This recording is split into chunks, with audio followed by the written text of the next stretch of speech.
ত্যাগ দীপিকার পরও পাকিস্তান আমাদের ন্যায্য অধিকার ফিরিয়ে দেয়।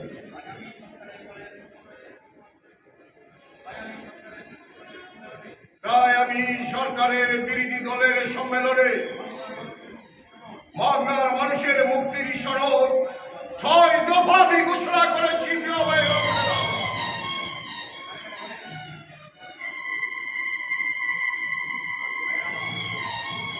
আমার আমি এইমাত্র জানতে পারলাম টঙ্গীর শ্রমিকেরা রাজপথে শান্তিপূর্ণভাবে মিছিল চালিয়ে যাচ্ছিল তাদের ন্যায্য অধিকার আদায়ের দাবিতে। সেই মিছিলে পুলিশের গুলিতে নিহত হয়েছে আমার ভাই শ্রমিক নেতা মনু মিয়াকে নির্মমভাবে হত্যা করা হয়েছে। আমার ভাই মরল কেন? জবাব দে। আমার ভাই মরল কেন? জবাব দে। রাজপথে গুলি কেন? জবাব দে। রাজপথে গুলি কেন?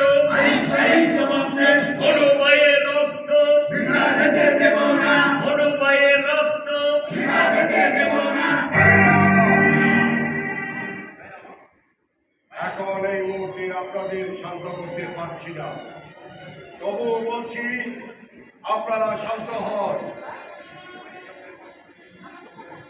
বাইরে অসংখ্য অসংখ্য পুলিশ লক্ষ্য করছি। বাইরে আমার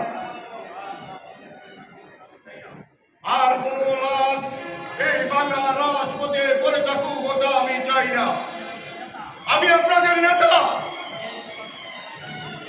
এই সবাইকে জানিয়ে যাচ্ছি,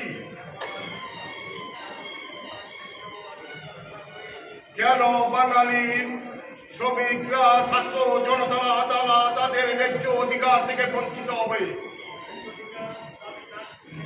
ন্যায্য অধিকার দাবি না মেলে তাদের মুখে কেন চালানো হচ্ছে গুলি?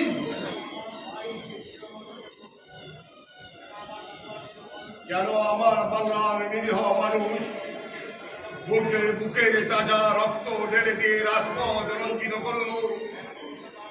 এর সদুত্তর না পাওয়া পর্যন্ত আমি আপনাদের সাথে আছি ইনশাল্লাহ। প্রয়োজনে আমি আমার জীবন উৎসর্গ করব, তবু বাংলার মানুষের এই দাবি আদায় করে ছাড়বো ইনশাল্লাহ। আপনারা চলে যান, আমি ঢাকায় ফিরে গিয়ে আর প্রতিবাদ সভার আয়োজন করব। চলো সেলিম,